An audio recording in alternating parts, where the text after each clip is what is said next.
ನಿನ್ನೆ ದಿನ ಘಟನೆ ನಡಿಬಾರ್ದಾಗಿತ್ತು, ನಡೆದಿದೆ. ಅದಕ್ಕೆ ವಿಷಾದಿಸ್ತಾ ಇದ್ದೇನೆ. ಇವತ್ತು ಪತ್ರಕರ್ತರು ಅಂತಂದ್ರೆ ಸರ್ಕಾರಗಳಿರಲಿ, ಶಾಸಕರಿರಲಿ, ಕೆಲ ಅಧಿಕಾರಿಗಳು ಅಸ್ಪೃಶ್ಯತ ನೀತಿ ನಮ್ಮ ಮಧ್ಯೆ ಭೇದ ಭಾವ ಮಾಡ್ತಾನೆ. ನಮ್ಮಲ್ಲಿ ಒಗ್ಗಟ್ಟು ಮುರಿಯುವುದಕ್ಕೆ ಏನೆಲ್ಲ ಸಾಧ್ಯನೋ ಆ ನಿಟ್ಟಿನಲ್ಲಿ ಬಹಳಷ್ಟು ಘಟನೆಗಳು ನಾವು ಈ ಹಿಂದೆ ನೋಡ್ತಾನೆ ಇದ್ದೀವಿ. ಕಳೆದ ಒಂದೂವರೆ ವರ್ಷದ ಹಿಂದೆ AS ನಡಹಳ್ಳಿಯವರ ಮುದ್ದೇಬೇಳದಲ್ಲಿ ಇದೇ ಪರಿಸ್ಥಿತಿ ಆಯಿತು. ಮತ್ತು ಬೇರೆ ಸಂಘಟನೆಯಲ್ಲಿ ಇದ್ದಂತ ಕನ್ನಡಪ್ರಭ ವರದಿಗಾರಿಗಾದಾಗ ಯಾವ ಸಂಘಟನೆಯವರು ಧ್ವನಿ ಎತ್ತಲಿಲ್ಲ. ಇಡೀ ರಾಜ್ಯಾದ್ಯಂತ ದೊಡ್ಡ ಮಟ್ಟದಾಗಿ ಧ್ವನಿ ಮೊಳಗಿಸಿ ಆ ಶಾಸಕರ ವಿರುದ್ಧ ಹೋರಾಟ ನಡೆದಂತ ಸಂದರ್ಭದಲ್ಲಿ AS ನಡಹಳ್ಳಿಯವರು ಕ್ಷಮಾಪಣೆ ಕೇಳಿದ್ರು ಸಹ ಈ ಒಂದು ಘಟನೆ ಇಡೀ ರಾಜ್ಯಾದ್ಯಂತ ಪ್ರತಿಧ್ವನಿಸಿ ಮುಂದಿನ ಅವರು ಚುನಾವಣೆಗೆ ಸೋಲು ಕಾಣುವಂತ ಪರಿಸ್ಥಿತಿ ಒಂದು ನಿರ್ಮಾಣ ಆಯಿತು.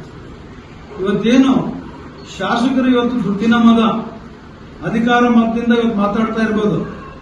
ದಯಮಾಡಿ ಅದನ್ನೆಲ್ಲ ಬಿಟ್ಟು ಇವತ್ತೇನು ಇವತ್ತು ನಮ್ಮ ತಾಲೂಕು ಅಧ್ಯಕ್ಷರು ರವಿ ದೊಡ್ಡಮನೆಯವರು ನನ್ನ ಗಮನಕ್ಕೆ ತಂದಂಗೆ ನಿನ್ನೆ ದಿನ ಶಾಸಕರಾದಂತಹ ಜಗದೀಶ್ ಗುಡಗಂಟಿಯವರು ನಮ್ಮ ಪದಾಧಿಕಾರಿಗಳ ಮಧ್ಯೆ ಏನ್ ಜಟಾಪಟಿ ನಡೀತು, ಏನ್ ಕೆಲವು ವಿಚಾರ ಆಯಿತು ಆ ವಿಡಿಯೋದಲ್ಲಿ ನಾನು ನೋಡಿದಂಗೆ, ಜೊತೆಗೆ ಇವತ್ತು ಸಂಕ್ಷಿಪ್ತ ವರದಿ ಜಮಖಂಡಿಯಿಂದ ಬಂದು ಇವತ್ತು ಬಾಗಲಕೋಟೆಗೆ ವರದಿ ನೀಡಿದಂತ ನಮ್ಮ ರವಿ ದೊಡ್ಡಮನೆಯವರ ವರದಿ ಅನ್ವಯ ನಾನು ಹೇಳಕ್ಕೆ ಇಷ್ಟಪಡ್ತಾ ಇದ್ದೀನಿ. ಮಾನ್ಯ ಶಾಸಕರೇ, ದಯಮಾಡಿ ಅದನ್ನೆಲ್ಲ ಬದಿಗೊತ್ತಿ ನೋಡಿ. ಇವತ್ತೇನು ನೀವು ಹೇಳಿದಿರೋ ನಮ್ಮ ಸಂಘ ರಿಜಿಸ್ಟರ್ ಆಗಿಲ್ಲ, ಇರೋದು ಒಂದೇ ಸಂಘಟನೆ ಅಂತ ಏನ್ ಪೂರ್ವಾಗ್ರಹ ಪೀಡಿತರಾಗಿದ್ರು, ದಯಮಾಡಿ ಆ ಕಣ್ಣಿಗೆ ಬಂದಿರುವ ಅಧಿಕಾರದ ಮದದ ಏನಿದು ಪೊರೆ ಅದನ್ನ ಕಳಿಸಿ ಹೊರಗಡೆ ಬರ್ಬೇಕಂತ ಈ ಸಂದರ್ಭದಲ್ಲಿ ಹೇಳ್ತಾ ಈ ವೇದಿಕೆ ಮೂಲಕ ಪತ್ರಕರ್ತರಿಗೆ ನಮ್ಮ ಸಂಘದ ರಿಜಿಸ್ಟ್ರೇಷನ್ ಕಾಪಿ ಇದು ಶಾಸಕರಿಗೆ ನೋಡು ಅಂತ ಹೇಳ್ತಾ, ಕನಿಷ್ಠ ತಿಳುವಳಿಕೆ ಒಬ್ಬ ಶಾಸಕರಾದಂತವ್ರು ನೀವು ಬೆಳೆಸ್ಕೋ. ಸುಮ್ಮನೆ ಮಾತಾಡೋ ತೆವಲಿಗೆ ಏನ್ ಬೇಕು ಮಾತಾಡಬೇಡ.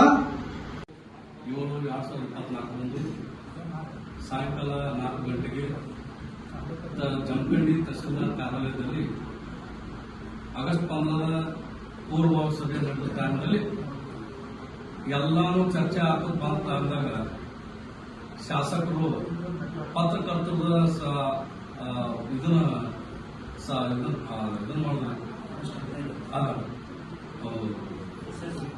ಪ್ರಶಸ್ತಿ ಮತ್ತು ಸನ್ಮಾನ ಮಾಡುವ ಟೈಮ್ದಾಗ ಅವತ್ಯ ಶಬ್ದಗಳಿಂದ ತಮ್ಮ ಒಂದು ಹತ್ತ ನಾಲಿಗೆಯಿಂದ ನಮ್ಮ ಸಂಘಟನೆದ ಯಾವ ಸಂಘಟನೆದ ಒಂದ ಸಂಘಟನೆದ ಐತದೆ ರಿಜಿಸ್ಟರ್ ಆ ಒಂದ ಸಂಘಟನೆ ಕುರಿತು ಏನು ಉಳಿದಾದ ಸಂಘಟನೆಗೆ ನಾವು ಕೊಡುದಿಲ್ಲ, ಯಾಕೆ ಕೊಡುದಿಲ್ಲ ಅಂತ ನಮ್ಮ ಪ್ರಶ್ನೆ ಆಯ್ತು.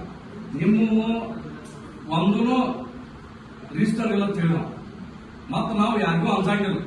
ನಿಮ್ಗ್ಯಾಕೆ ನಾವು ಅನ್ಸಬೇಕು? ನಾವು ಗುಂಡಾಗಿರಿ ಮಾಡಕ್ ಹೋಗ್ತೀವಿ ಅಂದ್ರೆ ಪತ್ರಿಕಾ ರಂಗದೊಳಗ ಗುಂಡಾಗಿರಿ ನಡೆಯಂಗಿಲ್ಲ.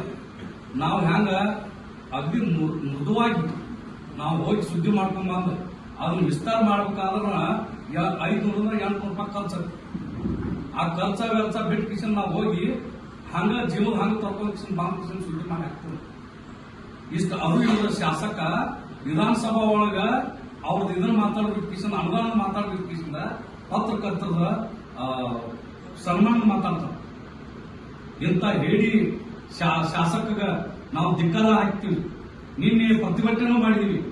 ಈಗ ನಾಳೆ ನಮ್ಮ ರಾಜ್ಯಾಧ್ಯಕ್ಷರು ಮತ್ತು ಜಿಲ್ಲಾಧ್ಯಕ್ಷರ ನೇತೃತ್ವದೊಳಗ ಇವ್ರನ್ನ ಚರ್ಚೆ ಮಾಡ್ಕೊಂಡು ನಾಳೆ ನಾವು ಪ್ರತಿಭಟನೆ ಮಾಡ್ಬೇಕಂತೇಳಿ ಇವತ್ತು ನಾವು ಡಿಸೈಡ್ ತಗೋತೀವಿ. ಅದಕ್ಕಾಗಿ ಶಾಸಕ ಜಮಖಂಡಿ ಮತಕ್ಷೇತ್ರದ ಶಾಸಕ ಜಗದೀಶ್ ಗುಲ್ಗುಂಟಿ ಮಠ ಅವೊಬ್ಬ ಹೇಳಿ ಅಲ್ಲಿ ವಿಧಾನಸಭಾ ಒಳಗ ಅನುದಾನ ತರಲಾದ ಜಮಖಂಡಿ ಬಾಂಕಿಸಿಂದ ಆಫೀಸರ್ ಕಾಲ್ ಬೀಳಾಕತ್ತಾನ. ನೀವ ಮಾಡಿರ್ತೇವೆ ಅಲ್ಲಿ ವಿಧಾನಸಭಾ ಮಾತಾಡ್ಬೇಕ್ರಿ. ಪತ್ರಕರ್ತರಿಗೆ ಏನ್ ಮಾತಾಡ್ತಾನ? ನಾಚಿಕೆ ಆಗಲ್ಲ ನಿನಗ? ಪತ್ರಕರ್ತರಿಗೆ ಸನ್ಮಾನ ನಿನ್ ಮನಿದ ಮಾಡ್ತೀವಿ. ಆಫೀಸರ್ ತಾಲೂಕು ಆಡಳಿತ ಮಾಡ್ತಕ್ಕ ನಮ್ಗೆ ತಾಲೂಕು ಆಡಳಿತದವ್ರು ಏನೋ ಆಗತ್ತೇವ. ನೀವು ಒಬ್ಬ ಶಾಸಕಾಗಿ ನೀವು ಕೇಳೋ ಹಾಕಿ ಅನ್ನತ್ತೆ. ಯಾರು ಕೊಟ್ರ ನಿನಗೆ ಗೌರ್ಮೆಂಟ್ ಪಗಾರ ಕೊಡ್ತತ್ತೆ. ನೀನು ಪತ್ರಿಕೆ ಇದನ್ನು ಮೀಟಿಂಗ್ ಕರೆದು ಪತ್ರಿಕಾ ಭವನ ಕರಿಬೇಕು.